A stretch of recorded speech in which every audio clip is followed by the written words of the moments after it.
throughout the poem, okay? And we can use this to compare and contrast with the land. They're companion poems, okay? One's from Songs of Innocence, the other one is from Songs of Experience, and they're meant to be combined, kind of. They're talking to each other. But just think about the tiger. Tiger, tiger, burning bright, in the forest of the night. Okay, what's scary in the poem? The semantics. Pardon? The semantics. The semantics. How? The wording. Okay, what's scary about that? It's night and burning and fire and flames and stuff. Okay, night, burning, fire, and flames. Good place to start. Night, burning, fire, and flames. I really mean it. Thank you. Okay, it's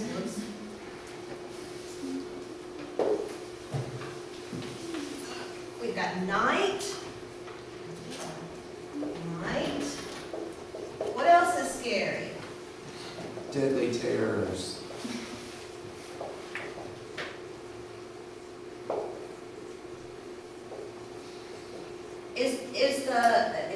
What is it in the poem? What is the thing in the poem that's a scary thing? The tiger. The tiger himself.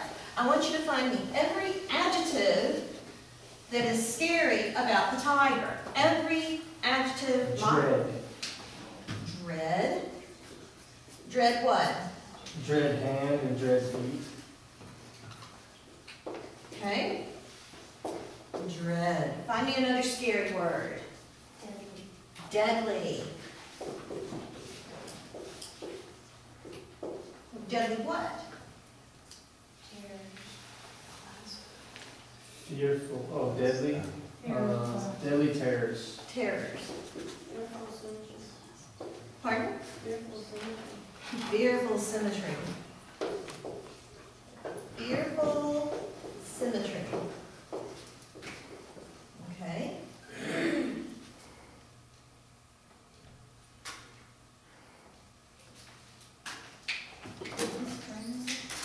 Pardon? Furnace, is that up there? Okay, the furnace is a scary thing, we could say. Okay. Find me all of the adjectives.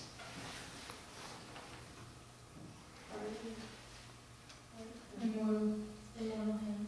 Immortal hand. Is that scary, pleasant? What do you think? Well, I think that's not describing the tiger. I think that's referring to its creator. It is.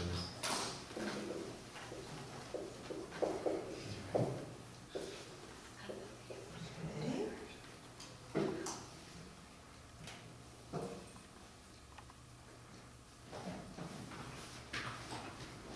It's talking about the fire in its eyes. The fire in its eyes. Okay. The fire of thine eyes. That's true.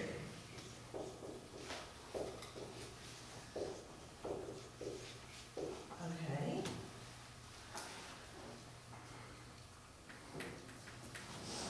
Is the tiger, how much of the description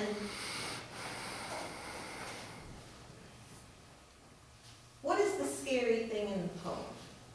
Is the tiger described as scary? We've got the fiery eyes. Is it about God being scary? Kind of seems like that. Yeah. Or the maker. Does he say God? No, not. Yeah, we always have to stick real closely to the poem. But the maker seems to be scary. Because it's, what immortal hand or eye could frame by fearful symmetry. What is symmetry? Tell me what symmetry means. Pardon? It's like being the same on both sides. Even, yes. Yeah, I guess this room kind of is symmetrical because it goes this way. Are we scared to be in this room? No. Yes. Okay. Yes. Because it's symmetrical, right? Yes. Okay, go over to Beaver, and those rooms are symmetrical. They're nice, they're rectangles. Are you afraid of squares? Generally, no. Generally, no. I mean, is that a scary bulletin board? It's symmetrical. Ah! Are we afraid of it? Why is the symmetry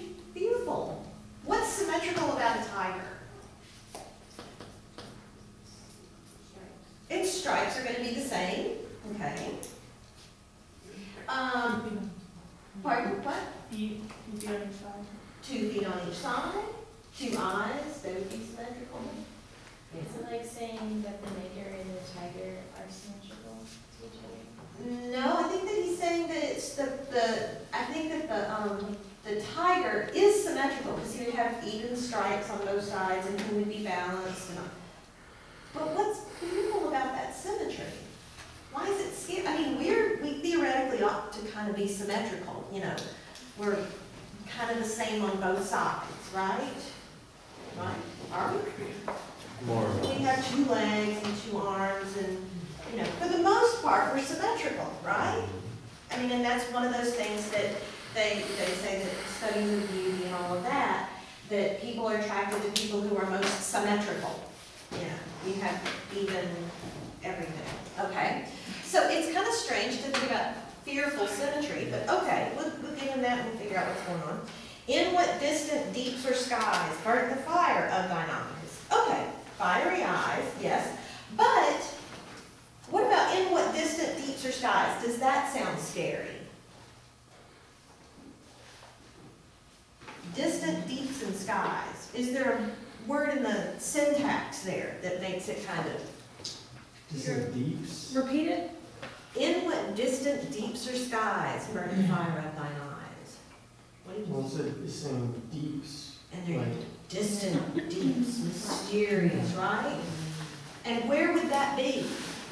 I mean, in what distant deeps or skies burnt the fire of thine eyes? could be referring to hell. It sounds awfully like hell, yeah, it does, because it's like it's created in this fiery place. And that's kind of what I think Blake wants us to think about. Like the orcs. What? Pardon? Like the orcs in Lord of the Rings. Okay, yeah. Yeah. Scary. And on what wings dare he aspire? Who is he? Well, that tiger doesn't fly. On what wings dare he aspire? What the hen dare seize the fire?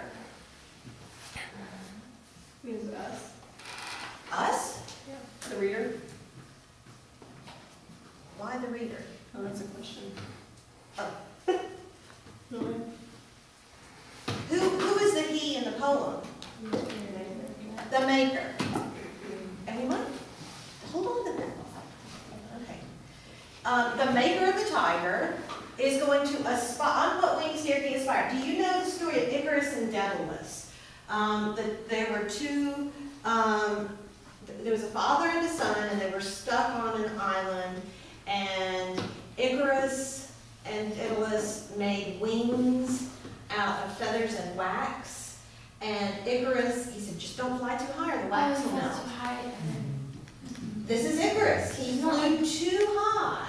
and he died because he fell in the ocean. He fell in the ocean and died. Yes.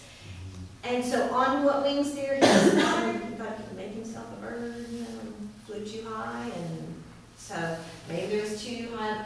And then what the hen dare seize the fire? Now, it sounds like we've got furnace and a forge and a blacksmith shop kind of going on here, like that the tiger is being forged out of iron in a fiery hot place, okay? So, what the hen dare seize the fire? That sounds like the maker, okay? Maybe it's God, we don't know yet. But what the hen dare seize the fire also refers to, do you remember from your Greek mythology, who stole fire? Oh, The story. Prometheus. Prometheus stole fire from the gods, and then he got chained on a rock for all eternity where the vultures could eat out his insides. Okay. Now, just a quick note to everyone in the room and everyone online. No, you shouldn't have gotten that just off the top of your heads. That's fine. That's why I how told did you. you How did you? Because I was sending it through. Oh. Yes. Okay. So, but it helps to know that this is someone who made Zeus really mad, or is it? I don't know. Maybe his father. I don't know. But anyhow, he got chained to a rock. It was Zeus's father, so it must have been Cronos. He got